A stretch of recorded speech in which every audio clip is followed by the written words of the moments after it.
Yo, assalamualaikum warahmatullahi wabarakatuh. Berjumpa lagi dengan saya Rebanan Hakim untuk mengupas kisah-kisah misteri yang ada di dunia. Hal-hal yang dulunya tabu tak layak diperbincangkan, sekarang saya akan memperbincangkannya. Kisah-kisah tersebut akan kekuak selengkap-lengkapnya guna menjadi pengetahuan bagi kita semua, dan indah di channel Rifan Adlan Hakim.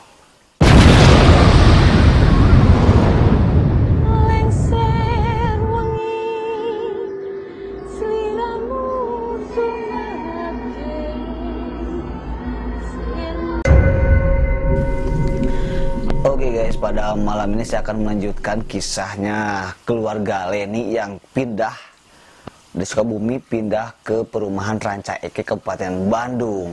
Jadi ceritanya kan yang di part pertama kan Leni itu selalu bermimpi buruk ya. Akhirnya Leni itu bertanya kepada satpam, ternyata oh dulu itu katanya itu mengapa sih ada makhluk-makhluk gaib yang katanya selalu mendatangi Leni saat Leni tidur. Kata satpam tersebut kan waktu di episode sebelumnya bahwa dulunya itu ada pekerja yang emang meninggal karena terjepit oleh alat berat atau kendaraan alat berat. Oke.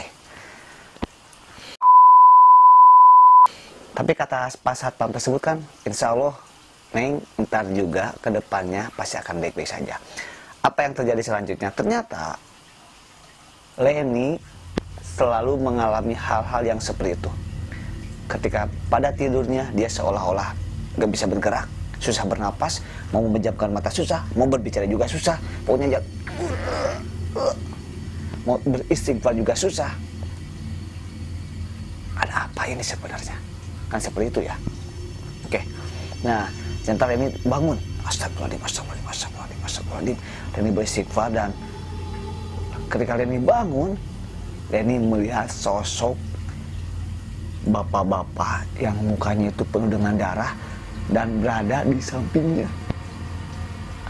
Amit-amit ya, amit-amit. Berada di sampingnya, dan ketika Leni menengok ke arah bapak-bapak tersebut, Leni pun menjerit dan bangun kembali dari mimpinya. Ternyata barusan itu hanya mimpi, tapi kayak yang benar. Oke, itu kisah Leni ya. Ternyata setelah Leni seperti itu, besok paginya Leni terus menceritakan, tapi orang tuanya mungkin karena pada sibuk jadi susah untuk menanggapinya. Leni pun menanyakan kembali kepada satpam, Pak Satpam, ternyata mimpi itu datang lagi. Saya gak mau setiap malam selalu diganggu oleh mimpi-mimpi yang buruk tersebut. Kata bapak kemarin bilang kita juga akan baik-baik saja, tapi buktinya kenapa coba? Oke. Akhirnya karena Leni mungkin searching ya, mencari tahu kenapa sih bisa seperti itu, kenapa ada orang yang meninggal. Katanya kan orang-orang roh orang yang sudah meninggal biasanya selalu ada di sekitar kita menjelang 40 hari, katanya itu mitos ya. Tapi Allahualam, kenapa harus ada seperti itu? Ternyata ketika Leni mencoba, ternyata ini Leni menemukan jawabannya. Mungkin itu adalah sosok jin korin yang menyerupai orang yang sudah meninggal.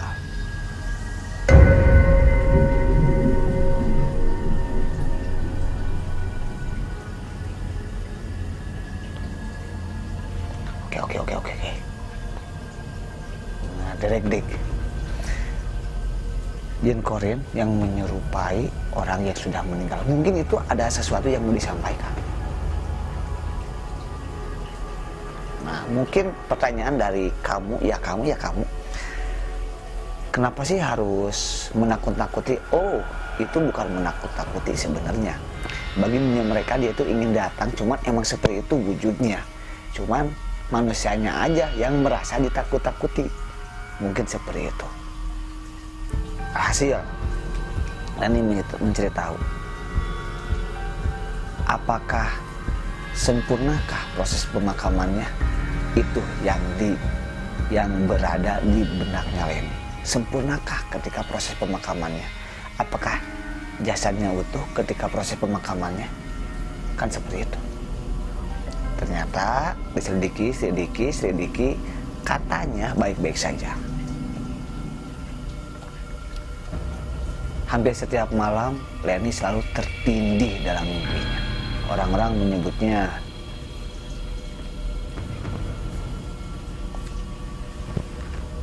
Eueup. Mungkin seperti itu. Oke.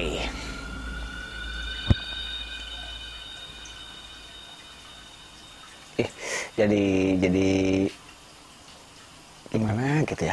Oke. Nah, ternyata di malam berikutnya Leni pun mengalami hal yang sama. Leni ditindihan ku eueup. Orang-orang selalu bertanya, apa sih eueup? What is the meaning of the eueup? Sebenarnya itu memiliki penjelasan yang berbeda-beda sebenarnya. Itu contoh kayak gini aja, mimpi kan beda-beda, ada mimpi yang normal, ada mimpi yang tidak normal.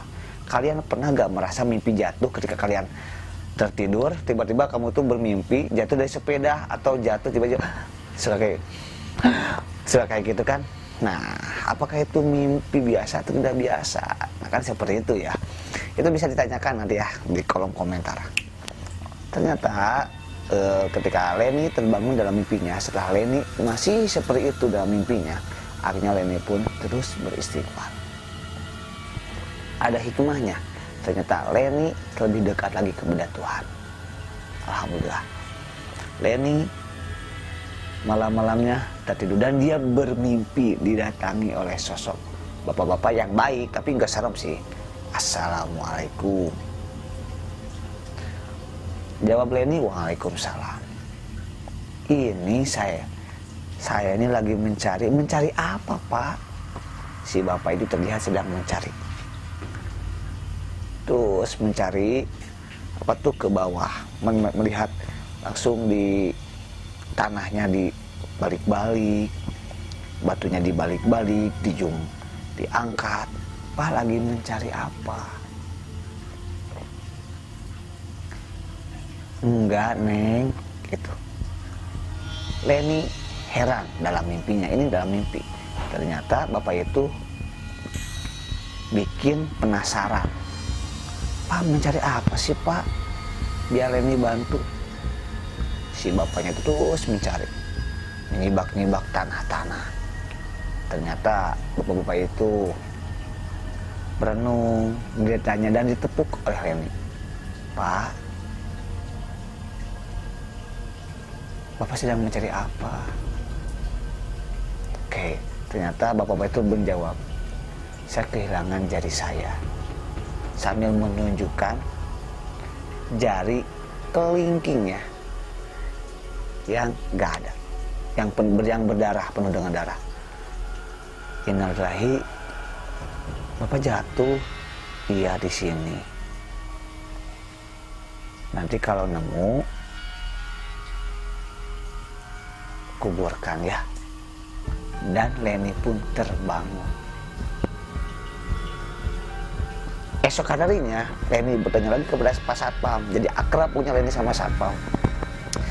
Pak, saya bermimpi didatangi oleh sosok dan menceritakan sampai tuntas. Ternyata bapak itu baru jujur. Iya sebenarnya Neng, jadi waktu itu dicari emang nggak ada, emang semuanya jasad pada remuk dan hancur, tapi emang udah emang saya pikir semuanya emang itu gimana sih kronologisnya. Ternyata mobil tronton itu ternyata jatuh, bukan jatuh sih, ngaguling, shock, truk, kena ke bapak tersebut. Saya gak akan menyebutkan namanya, ke bapak tersebut sehingga meninggal. Nah di sana itu bukan hanya jari saja yang terpisah dari badannya, bahkan kakinya, kepalanya, dan sebagainya, sehingga ya diambil langsung dibungkus dengan kain kapan. Tapi udah dikasih plastik dulu sebelum di kain kapani, dimasukkan ke dalam plastik karena itu berceceran banget seperti jantung dan keluar ini semuanya berurai lah. Amit-amit ya, amit-amit. Jadi seperti itu. Oh, akhirnya Leni pun atas izin Allah bareng-bareng sama Satpam, suatu ketika Leni mencoba sama Satpam ingin mencari apakah ada gak, jadinya ketemu. Ternyata nggak ada. Beberapa minggu kemudian Reni lagi makan-makan bareng-bareng sama teman-teman barunya yang ada di komplek daerah Ranca Ekek Kabupaten Bandung tersebut. Lagi makan-makan ternyata tercium bau bangkai. Kayak bau, ini bau apa sih? Ternyata itu sumbernya di mana? Ternyata terlihat ada jari kelingking. Diambilnya dan langsung dimakamkan dan diserahkan juga dulu, diserahkan ke belum dimakamkan ya, diserahkan dulu kepada satpam, karena satpam yang bukan menemukan, satpam yang mengajak Leni untuk pergi ke makamnya. Ini loh makamnya. Membaca Al-Fatihah, semoga tenang di alam sana. Dan pada saat itu alhamdulillah Leni tidak pernah lagi diganggu oleh yang namanya erep-erep. Oke guys, bagi teman-teman yang mungkin pernah mengalaminya atau pernah ditindihan kurup-kurup, kalian jangan sungkan-sungkan untuk bisa ditulis di kolom komentar atau bisa menghubungi ke saya, pokoknya ke Instagram saja di @rifanadlanhakim. Pokoknya jadi dengan kejadian seperti itu Leni menjadi alhamdulillah lebih dekat lagi kepada Allah Subhanahu wa taala, lebih rajin lagi ibadahnya. Pokoknya selalu ada hikmahnya. Oke, thank you so much. Bagi teman-teman yang punya atau mau rekomendasi suatu tempat untuk supaya saya untuk datang ke tempat tersebut, kalian hubungi ke @rifanadlanhakim. Terima kasih. Wabillahi taufiq wal hidayah. Wassalamualaikum warahmatullahi wabarakatuh.